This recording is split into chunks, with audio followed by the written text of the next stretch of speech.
America's only known current prisoner of war is now in U.S. custody. Army Sergeant Bowe Bergdahl was taken in Afghanistan in 2009, and now we've learned this.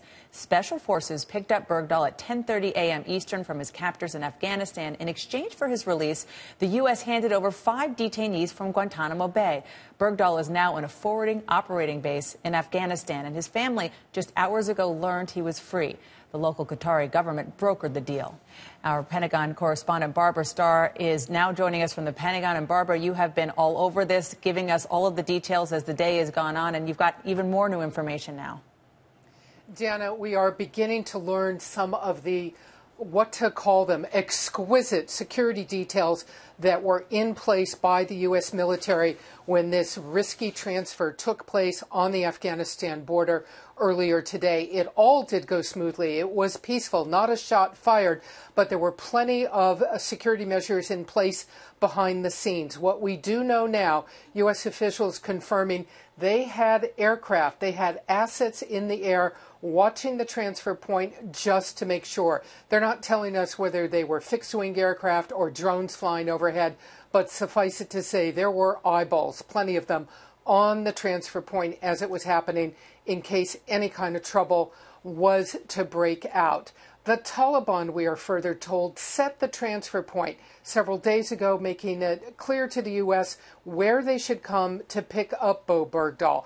That is the point at where the U.S. commandos on helicopters flew to.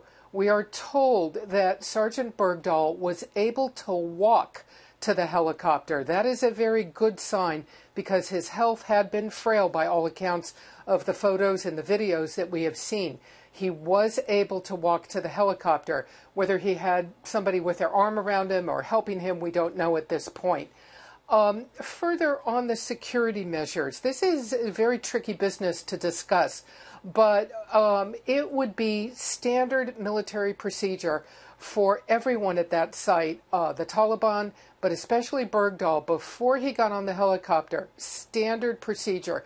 They would have checked to make sure he wasn't wired up with explosives against his will, that he didn't have any weapons with him, that nothing had been strapped to him.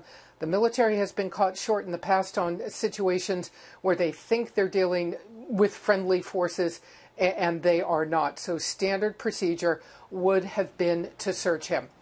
We're told additionally that a number of procedures had been worked out ahead of time, that the Taliban, through the Qataris, the people that are getting those 5 detainees back, had worked out with the U.S. how everybody would signal each other so all the terms would be met, so that when Bergdahl was turned over to the U.S., the Taliban felt certain that their detainees were also going to be released. There were secret procedures worked out.